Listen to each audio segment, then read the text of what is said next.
Hey everybody, how's it going?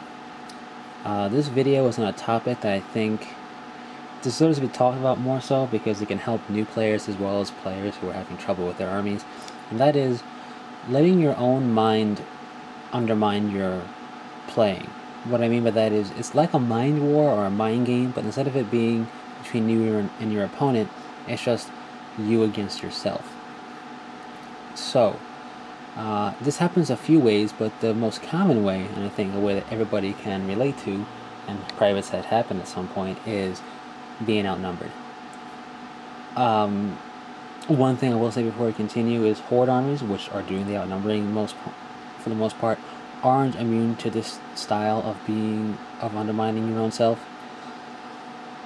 Because horde armies pretty much part of their strength and tactic is about, I don't know why the camera went that way. Anyway, part of the strength and tactic is having the numbers to put the pressure on your enemy to essentially outnumber them and use that to your advantage because you're going to take casualties. When you face an opponent who has similar numbers, if not more so, you'll lose that cushion, and that can really kind of throw you for a loop. But anyway, being outnumbered. When you look across the battlefield and go, oh damn, that's a lot of guys, how am I going to deal with that? I usually think, damn, that's a lot of guys, this is going to take a while to do their movement phase. But anyway, that initial thought of how will I deal with this is the start of a whole landslide of problems that you're pretty much putting on yourself.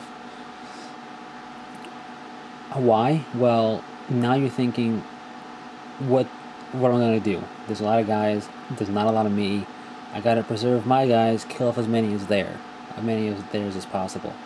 That's the natural progression, essentially, of that mindset. And if the game isn't annihilation, and even if it is annihilation, that won't help you that much. So that's the beginning of it. Also, because of this, certain armies are more aggressive, like a smaller elite type of assault army is an aggressive army. Other armies can be played very aggressively. You need to take risks in a war game because it is a war game after all, and also being bold, not being timid. Chances are you're going to take less risks. You're going to be less bold. You're not going to be as aggressive. All this means your opponent gets a much easier chance and an easier time of setting the tempo of the game. So keep that in mind. What I mean by tempo, they can determine where the battlefield is going to have its fiercest fighting. They can determine if it's going to be a range battle in a certain place or an assault battle somewhere else.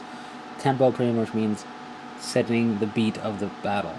Will there be some maneuverability involved? Will they have to do a maneuverability battle? Will there be straight up firepower? Will there be slugging out in close combat? Will there be deep striking or outflanking? That's essentially tempo in a nutshell, at least in my opinion. And your opponent will have a freer reign to do that if you're going to be more timid, you're going to be more, less aggressive, stuff like that. So how do you combat this? Well, firstly, once that initial shock value, that wow value of, that's a lot of guys happens, which it will, and that's fine. After that, think, okay, what's the mission type? If it's annihilation, determine what you're going to do kill point wise. As well as think, will my opponent go after this squad, or will they go after this vehicle, depending on what you're playing, of course. So, you think, you should be looking at your opponent's army and saying, what have they got that I can have an easiest time of killing? And help you out that way. If it's objective based, determine what your opponent has that can claim objectives. If you don't know what their troops are, feel free to ask. That's fine. That happens all the time. Maybe your first time playing Tyranids, maybe you just don't know. So feel free to ask. They'll probably do the same to you if they don't know exactly. Determine where the objectives are, of course, as you would have placed them. See if you can cut your opponent off from an objective or two without holding on to it, but just having stuff in front of it. Do they have deep strikers or outflankers? Do you have deep striker outflank? Will you apply it to take objectives or to attack the enemy from behind and split them up, essentially? Will they do the same to you? So that's the mission.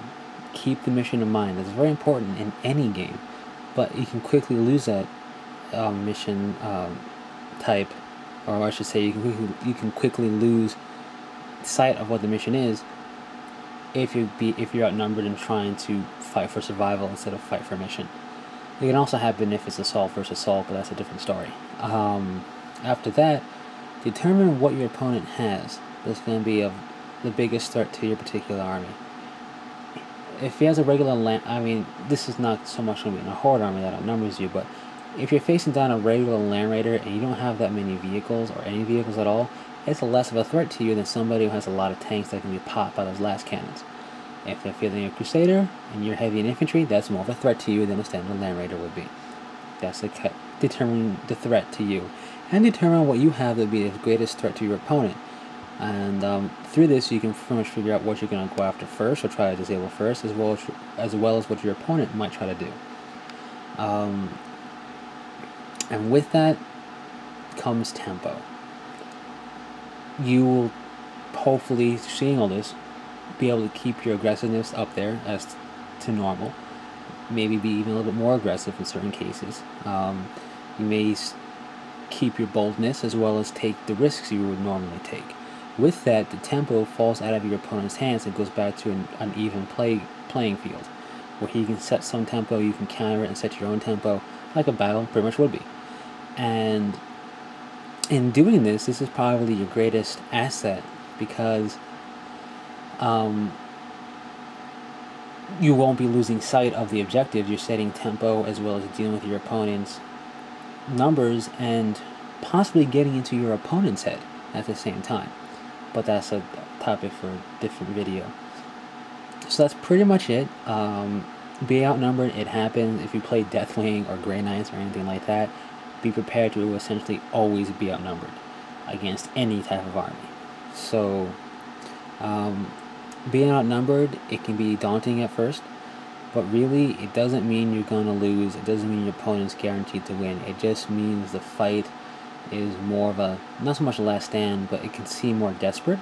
It can be a little bit more narrative, and it sets up for, now don't get me wrong, fights where the battlefield's even on both sides can be lots of fun and sets up for a really cool narrative to the fight. It's a really cool story. But being outnumbered also sets up its own really cool epicness to it. But anyways, that's pretty much it. I hope this helped people a little bit, especially some new players out there. Don't get discouraged if you find yourself falling into the trap of undermining yourself by your own doubts. It happens to everybody. But these are just hopefully some ideas that help you alleviate that and focus on the task at hand, which is beating your opponent. And part of that is, of course, mission, and the second part is not letting the size scare you of your opponent's army. So that's pretty much it. Hopefully I didn't ramble too badly and didn't bore too many people. If I did, too bad. And until the next video, take it easy.